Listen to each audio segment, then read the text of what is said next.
প্রায় সময় দেখা যায় ঘর ছোট হলে আমরা বুঝে উঠতে পারি না ঘরটাকে কিভাবে ডেকোরেট করব। আজকে আমি আমার ছোট্ট ঘরটাকে কিভাবে ডেকোরেশন করলাম সেই আইডিয়াটাই আপনাদের সাথে শেয়ার করব। আশা করছি আপনার পুরো ভিডিওটা দেখবেন এবং আপনাদের কাছে ভিডিওটা ভালো লাগবে। সো হ্যালো এভরিওয়ান, আসসালামু আলাইকুম and welcome back to my another decoration video. আজকে আমি আমার এই ঘরটাকে ডেকোরেশন করব। ঘরটা খুব বেশি একটা বড় না, আর এই ঘরটাতে আমি একটা ফ্লোর বেড দিয়েছি।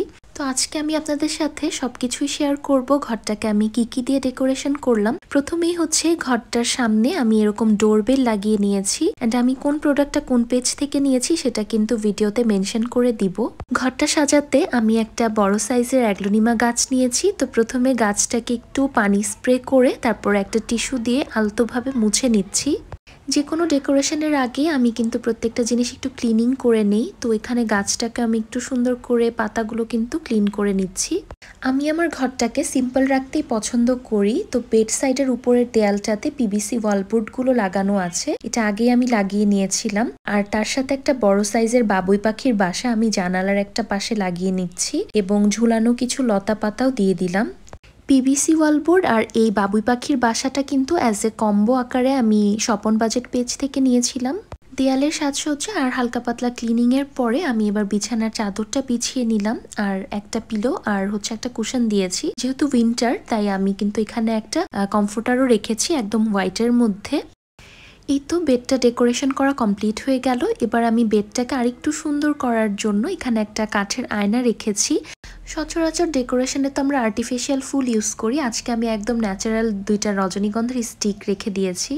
এবার বিছানার সামনে নিচে আমি হচ্ছে একটা রানার বিছিয়ে দিলাম, একটু ক্রিম কালারের মধ্যে রেখেছি যেন কালারটা ম্যাচিং হয় রুমের সাথে এবং বেডের সাথে। বিছানাটা রেডি হওয়ার পরে আমি কিন্তু সাইডে একটা ফেরি লাইট দিয়ে দিয়েছি, দেখতে কিন্তু আরো বেশি ভালো লাগছিল। খুব সুন্দর কিন্তু বেডের উপরে রোদের আলো আসছিল। জানালার এক পাশের পর্দাটা আমি একটু ফোল্ড করে নিয়ে তারপর একটা ক্লিপ লাগিয়ে রাখলাম, এতে করে কিন্তু রোদের আলোটা খুব সুন্দর করে রুমে ঢুকছিল। আর দুইটা পর্দার মাঝখানে আমি একটা ড্রিম ক্যাচার লাগিয়ে দিয়েছি।